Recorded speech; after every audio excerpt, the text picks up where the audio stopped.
أعوذ بالله من الشيطان الرجيم بسم الله الرحمن الرحيم قد نعلم إنه ليحزنك الذي يقولون فإنهم لا يكذبونك ولكن الظالمين بآيات الله يجحدون صدق الله العظيم۔ قد نعلم، بے شک ہم خوب جانتے ہیں، انہو لیحزنک الذی، آپ کو غمگین کرتی ہیں، الذی، ان لوگوں کی، یقولون، باتیں، فإنہم لا یکذبونک، کہ بے شک وہ آپ کو نہیں جھٹلاتے، ولکن الظالمین، لیکن جو ظالم ہیں، بآیات اللہ، اللہ کی آیتوں کا انکار کرتے ہیں، یجحدون، انکار کرتے ہیں، اللہ کی آیتوں کا انکار کرتے ہیں۔ اللہ تعالیٰ فرماتے ہیں کہ اے نبی، ہم خوب جانتے ہیں کہ آپ کو غمگین کرتی ہیں ان لوگوں کی باتیں، اور وہ باتیں کیا ہیں کہ نبی پاک صلی اللہ علیہ وسلم کو وہ کہتے ہیں کہ ہم آپ کا انکار نہیں کرتے، فَإِنَّهُمْ لَا يُكَذِّبُونَكَ، بے شک ہم آپ کو نہیں جھٹلاتے، حالانکہ وہ جھٹلاتے تھے، لیکن وہ کہتے کہ ہم آپ کو نہیں جھٹلاتے، لیکن وہ ظالم لوگ اللہ کی آیتوں کا انکار کیا کرتے تھے۔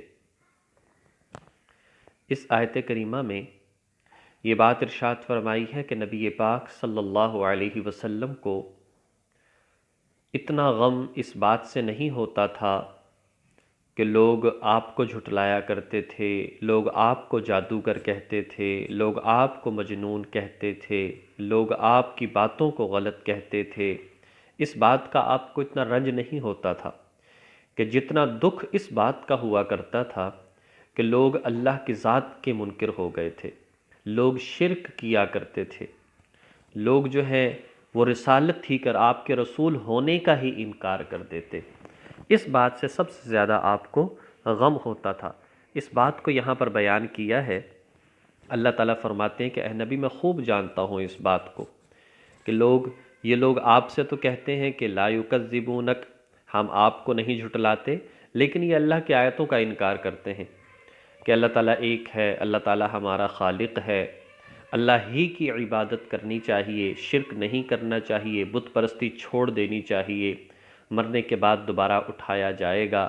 ان ساری باتوں کا یہ لوگ انکار کرتے ہیں۔ نبی پاک صلی اللہ علیہ وسلم جب مکہ مکرمہ میں رہا کرتے تھے تو حضور علیہ السلام وہاں پر رہتے، اور پھر ایک وقت آتا ہے کہ اللہ تعالیٰ نے نبی پاک صلی اللہ علیہ وسلم پر وحی نازل فرما دی۔ 40 سال کی عمر جب آپ کی ہوئی تو آپ نے چوری چوری آہستہ آہستہ اس دعوت کو پھیلانا شروع کیا۔ آخر کار 5 سال گزر گئے، بہت سارے لوگ مسلمان بھی ہو چکے تھے۔ جب آپ کی عمر مبارک 45 برس ہوئی تو آیت نازل ہوئی، وَأَنذِرْ عَشِيرَتَكَ الْأَقْرَبِينَ، اے نبی، آپ اپنے قریبی رشتہ دار، خونی رشتہ دار جو ہیں، ان کو بھی خبردار کیجئے، ان کو بھی دعوت دیجئے، اور کھلم کھلا دعوت دیجئے۔ تو اللہ کے نبی صلی اللہ علیہ وسلم کوہ صفا پر تشریف لائے، اور آپ نے اپنی سفید چادر کو لہرایا۔ یہ اس وقت میں اس بات کی علامت ہوا کرتی تھی کہ کوئی شخص اگر کوئی خاص بات، کوئی خطرے سے آگاہ کرنا چاہتا تو وہ اپنی چادر ایک اونچی جگہ پر آ کر، اور وہ مقام صفا کی پہاڑی تھی، وہاں پر آ کر لہراتا، لوگ متوجہ ہو جاتے کہ ضرور کوئی اہم معاملہ ہے۔ تو حضور علیہ السلام نے بھی ایسا ہی کیا، چونکہ ان دنوں میں ایک خطرہ تھا کہ سراقہ بن مالک کنعانی ایک شخص تھا جو کہ ایک بہت بڑی فوج سے مشرکین پر حملہ کرنا چاہتا تھا، مکہ والوں پر۔ تو شاید انہوں نے یہی سمجھا۔ پھر نبی پاک صلی اللہ علیہ وسلم نے فرمایا کہ اگر میں تم سے کہوں کہ وہ پیچھے سے لشکر آنے والا ہے، تم پر چڑھائی کرنے والا ہے، تو کیا مجھے سچ مانو گے؟ کہا جی کہ ہاں، آپ تو صادق ہیں، آپ تو امین ہیں، ہم آپ کو سچا مانتے ہیں۔ لیکن حضور علیہ السلام نے جب اپنی بات آگے کی، لا الہ الا اللہ پڑھ لو، تو وہ لوگ منکر ہو گئے۔ تو اس بات میں کہ کہا جی کہ وہ آپ کی ذات کو تو مانتے ہیں لیکن آپ کی باتوں کو نہیں مان رہے۔ اس بات سے آپ کو غم ہوتا تھا کہ چلو ذات کی کوئی ایسی بات نہیں ہے، لیکن یہ میری بات کو کیوں نہیں مانتے؟ یہ اللہ تعالیٰ کی وحدانیت کی تصدیق کیوں نہیں کرتے؟ یہ اللہ تبارک و تعالیٰ ہی کی عبادت کیوں نہیں کرتے؟ اس بات سے آپ کو زیادہ غم اور رنج ہوا کرتا تھا۔ ویسے تو وہ حضور علیہ الصلاۃ کو بڑا اچھا مانتے تھے، صادق اور امین، حتیٰ کہ جس وقت میں ہجرت فرمائی نبی پاک صلی اللہ علیہ وسلم نے، لوگ آپ کے گھر کے باہر جو ہے وہ کھڑے تھے کہ آپ کو نعوذ باللہ شہید کر دیں گے، اور وہی لوگ ایسے تھے کہ ان کی امانتیں آپ کے پاس تھیں، یعنی سارا دن آپ کے پیچھے تلواریں لے کر پھرتے تھے، امانتیں پھر بھی اگر سمجھتے کہ محفوظ ہیں تو کہتے کہ نبی کے پاس محفوظ ہیں، آپ کے پاس رکھواتے۔ آپ نے حضرت علی سے فرمایا تھا کہ علی میں جا رہا ہوں اور میرے بعد تم فلاں فلاں شخص کی امانتیں میرے پاس موجود ہیں، انہیں لوٹا کر تم بھی چلے آنا۔ تو انہی لوگوں کی امانتیں رکھی ہوئی تھی، مسلمانوں کے پاس تو ویسے ہی کچھ نہیں تھا۔ اسی طرح ابو جہل کو دیکھا جائے تو ابو جہل بھی یہ بات کہتا تھا، احادیث میں بات موجود ہے کہ حضور آپ کی ذات بڑی اچھی ہے، آپ بہت اچھے ہیں، لیکن جن باتوں کو آپ لے کر آئے ہیں وہ باتیں نعوذ باللہ جھوٹی ہیں۔ تو کہا جی کہ یہ اللہ کی آیتوں کا انکار کرتے ہیں۔ نبی پاک صلی اللہ علیہ وسلم نے حجر اسود کو نصب فرمایا، یعنی ان مشرکین میں بڑے بڑے جو قبائل تھے ان میں جھگڑا چل رہا تھا کہ حجر اسود جو ہے خانہ کعبہ کے ساتھ کون نصب کرے۔ پہلے یہ بہت سائیڈ پر تھا، کون وہاں پر نصب کرے جہاں پر اب نصب ہے؟ تو ہر قبیلے والا یہی چاہتا تھا کہ ہمارا سردار کرے۔ ان کا فیصلہ یہ ہوا کہ جی ہم انتظار کرتے ہیں اور صبح ہوتے ہی جو شخص سب سے پہلے آئے گا اسے کہیں گے ہمارا فیصلہ کر دے۔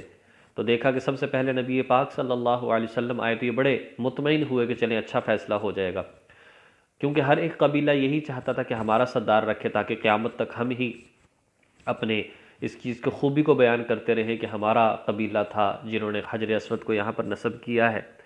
تو اس اعتبار سے حضور علیہ السلام سے کہا جی کہ یہ معاملہ ہے اور ہمارا فیصلہ فرما دے۔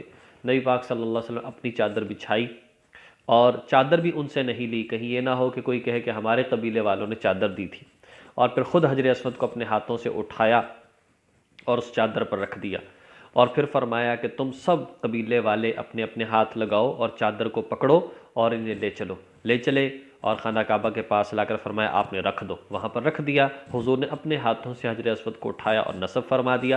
اس پر سارے مطمئن ہو گئے، کسی کو کوئی اشکال نہیں تھا کہ ایسا کیوں کیا گیا۔ تو ایسا یعنی اعتماد حضور پر تھا، لیکن بہرحال یہ ضد اور ہٹ دھرمی تھی کہ اپنے کفر اور شرک کو چھوڑنے کے لیے تیار نہیں تھے۔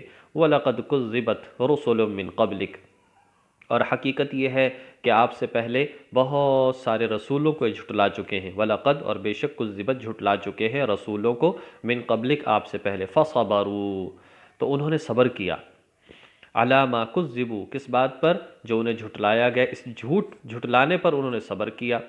وَأُوذُوا اور انہیں تکالیف دی گئی، حَتَّىٰ أَتَاهُمْ نَصْرُنَا یہاں تک کہ ان کے پاس اللہ کی مدد آ گئی، اور وہ مدد کیا تھی؟ کہ ان پر عذاب آ گیا۔ جب بات کو نہیں مانا اللہ پاک نے قوم عاد، قوم سمود، قوم شعیب سب پر عذاب، ایک قوم یونس ہے بس جس پر عذاب تقریباً آ چکا تھا، لیکن اللہ تبارک و تعالی ہر چیز پر قادر ہے، اللہ تعالیٰ نے واپس لوٹا دیا۔ وَلَا مُبَدِّلَ لِكَلِمَاتِ اللَّهِ اور اللہ تعالیٰ اپنے کلمات کو، اپنی باتوں کو، اپنے فیصلوں کو تبدیل نہیں کرتا، یعنی جب فیصلہ ہو جائے تو بس پھر ہو جاتا ہے، لیکن اللہ تعالیٰ سے کوئی پوچھنے والا بھی نہیں ہے کہ عذاب آیا ہوا کیوں ٹل گیا۔